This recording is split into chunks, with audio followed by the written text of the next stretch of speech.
Olá, meu nome é Stephanie, eu sou casada com Daniel Patrick e a gente está aqui tentando estudar um pouquinho sobre casamento para a gente conseguir buscar na palavra de Deus o que ele requer de nós e como podemos ter um casamento bom, que glorifique a Ele, que mostre a todos ao nosso redor o que é o relacionamento de Cristo e Igreja.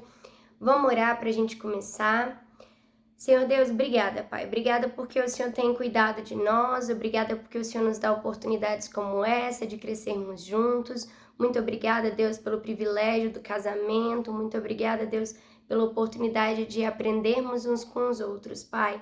Obrigada porque o Senhor deixou a Tua palavra, Deus, escrita para que a gente tenha acesso e busque, Deus, aquilo que o Senhor requer de nós. Muito obrigada. Fala conosco por meio desse estudo e nos ensina, Pai. Nos ensina a aplicar nas nossas vidas aquilo que o Senhor deseja. Ser conosco, em nome de Jesus, amém. Bom, vamos lá. Hoje é um iniciozinho, uma ideia, né? Mais geral, aos poucos a gente vai entrando em alguns detalhes mais práticos, mas para que a gente chegue a isso, a gente precisa entender o que é o casamento. Bom, no próximo vídeo a gente vai estudar o texto de Gênesis que fala sobre a criação, a gente vai estudar como Deus criou o casamento, tudo isso é muito importante, mas a gente decidiu começar tentando entender o que é o casamento e aos poucos a gente vai e volta nos textos bíblicos buscando aquilo que a gente precisa aprender, aquilo que Deus deixou pra gente. É importante a gente falar que no início de todas as aulas e no fim a gente vai estar orando. Peço que estejam orando aí também para que Deus fale conosco. Aqui tudo que vier de nós tem que ser jogado fora. O importante é aquilo que Cristo tem para nos dizer, aquilo que Deus tem para falar aos nossos corações e modificar aquilo que tem que ser modificado.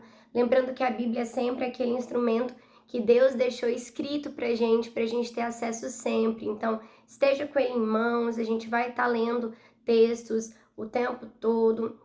Inclusive, os textos que a gente não estiver lendo na aula, a gente vai ter um material escrito em que a gente vai colocar para vocês lá o texto referido, a gente vai colocar outros materiais complementares, tudo isso com o intuito da gente, de fato, aprender o que Deus tem para nos dizer. Bom, vamos lá. Primeira coisa, é importante a gente entender por que Deus nos criou. Independente de casamento, por que Deus nos criou? Deus nos criou para a glória dele. A gente pode ver isso em 1 Coríntios 10:31, por exemplo, em outros textos também. Mas esse texto foi inclusive o texto do meu convite de casamento. É um texto que toca muito ao meu coração. Diz assim: portanto, quer comais, quer bebais ou façais qualquer outra coisa, fazei tudo para a glória de Deus. O que isso quer dizer? Isso quer dizer que até as coisas mais básicas da nossa vida, elas precisam ser feitas para a glória de Deus. Até aquilo que é mais simples, mais normal da nossa vida, que é comer e beber, precisa ser feito para a glória de Deus. Então, isso inclui tudo na nossa vida. E o casamento não está fora disso, ele está incluído nisso. O nosso casamento precisa ser um casamento que glorifique a Deus. O casamento está incluído nesse fazei tudo para a glória de Deus.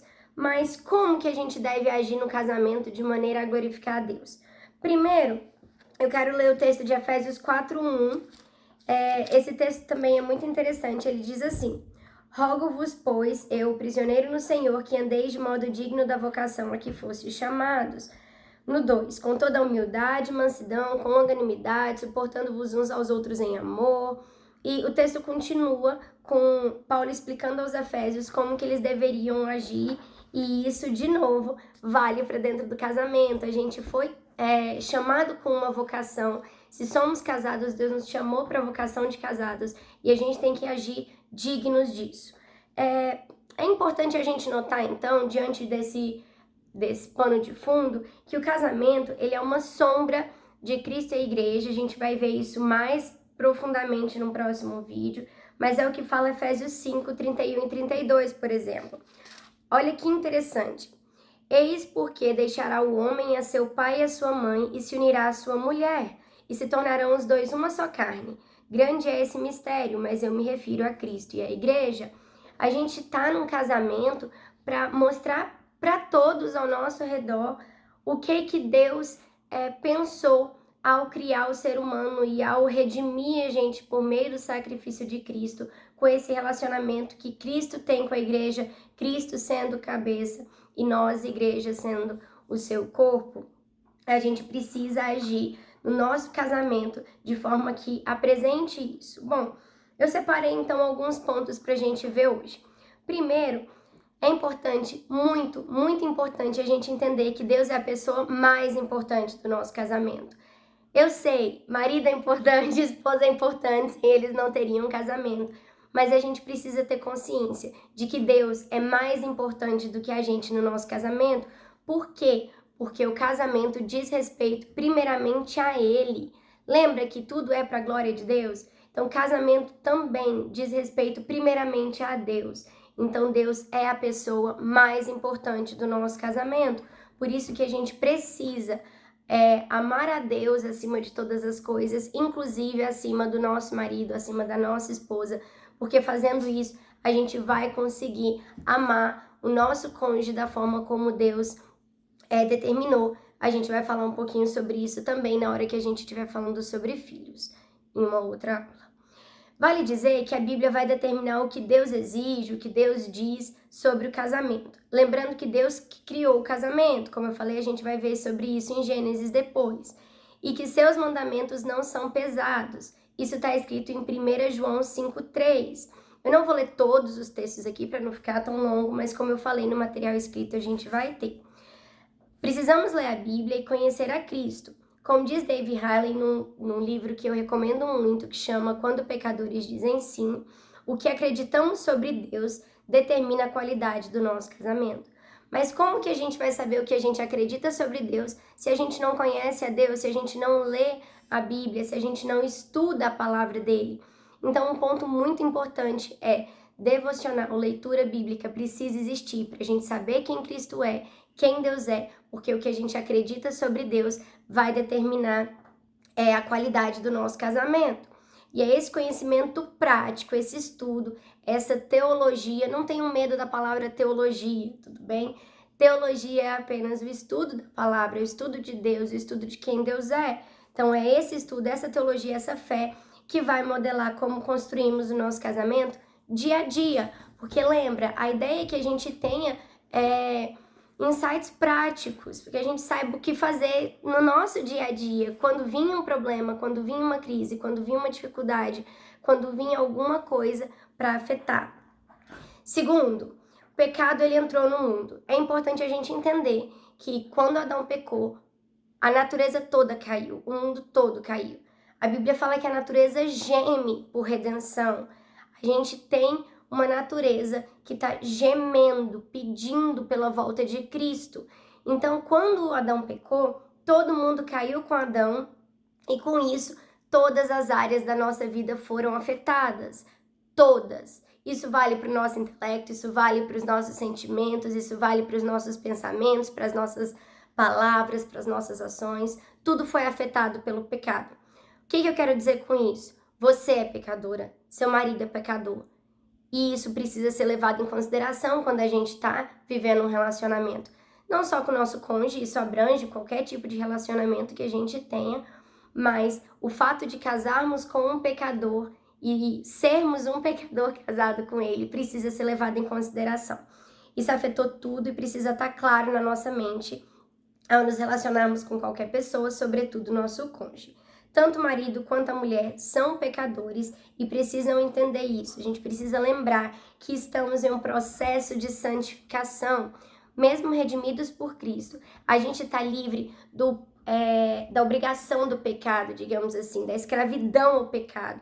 Mas a gente não está livre da presença do pecado ainda. Isso só vai acontecer quando Cristo voltar. Então, o pecado estando presente, a gente precisa lembrar de perdão, a gente precisa lembrar de tomar cuidado ao reagir com cada atitude, para que a gente também não reaja com o pecado, assim como fomos afetados, né? E ao mesmo tempo, precisamos odiar o nosso pecado e ajudar o nosso cônjuge. Então, presta atenção. Se eu sou pecadora, eu preciso odiar o meu pecado, eu preciso lutar contra ele com todas as minhas forças e eu preciso ser instrumento nas mãos de Deus para ajudá-lo a lutar contra o pecado dele também. Muitas vezes nós temos pecados diferentes e a gente tende, como diz a Bíblia, a se preocupar com o cisco no olho do nosso irmão em vez de olhar a trave no nosso olho. Então a gente precisa perceber que a gente tem que lutar contra o nosso pecado e que somos instrumentos nas mãos de Deus para ajudar o nosso cônjuge a lutar contra o pecado dele. Mas para isso a gente precisa saber o que é pecado e eu volto, o que nos diz isso é a própria palavra de Deus. Por isso a gente precisa saber o que é ou não pecado em nossas ações, falas e pensamentos. Em Tiago, por exemplo, fala muito sobre o pecado da língua e isso muitas vezes nos afeta, de forma que a gente está tão acostumado que a gente para de lidar como se fosse um pecado. Eu também tenho alguns livros sobre isso interessantes para a gente pensar. Bom, a gente precisa saber que a gente é instrumento nas mãos de Deus para moldar o caráter do nosso cônjuge segundo o caráter de Cristo, ajudá-lo a lutar contra o pecado. Então, em vez de estar lá apontando o dedo na cara dele, falando tanto que ele está errado, a gente precisa aprender a lidar com isso para ajudá-lo. E é interessante perceber que a Bíblia nos explica direitinho como fazer isso. E muitas vezes a gente tenta mudar o nosso cônjuge, o nosso marido de forma diferente do que a Bíblia nos explica e muitas vezes a gente se frustra porque dá errado, né? A gente vai falar sobre isso mais pra frente também em um outro vídeo. Terceiro ponto, e é o último que eu gostaria de falar hoje, é que o que sustenta o nosso casamento? Será que é o fato dele ser bonito, dele ter me conquistado com o jeitinho apaixonado dele, o jeitinho romântico dele? Será que é porque ele me faz bem? Será que é porque a gente tem aquela paixão? Ou será que o dinheiro em algum momento vai ser problema?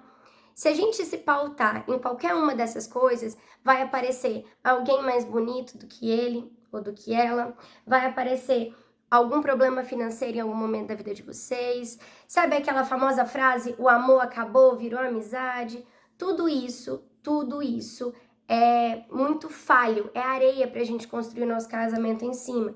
A gente tem que entender o que sustenta o nosso casamento é a aliança que a gente firmou. Nós servimos um Deus de alianças. E a aliança que a gente firmou foi uma aliança com o nosso cônjuge perante Cristo. E ele é sustentado por Cristo, por essa aliança.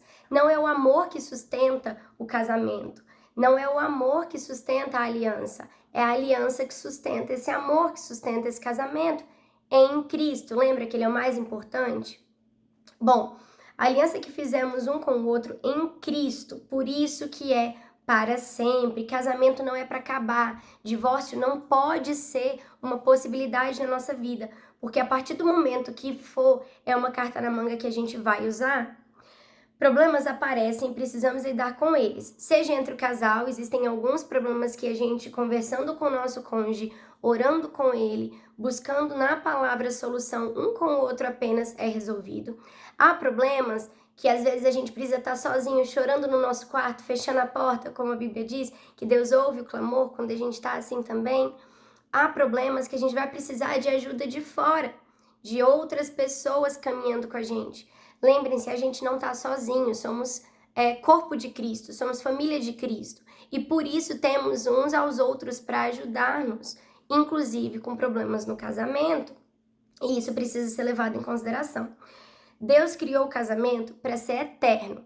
Até quando Moisés fala que é possível dar carta de divórcio e o pessoal vai lá em Jesus falar sobre isso, Jesus dá a resposta de que isso acontece por causa da dureza do nosso coração.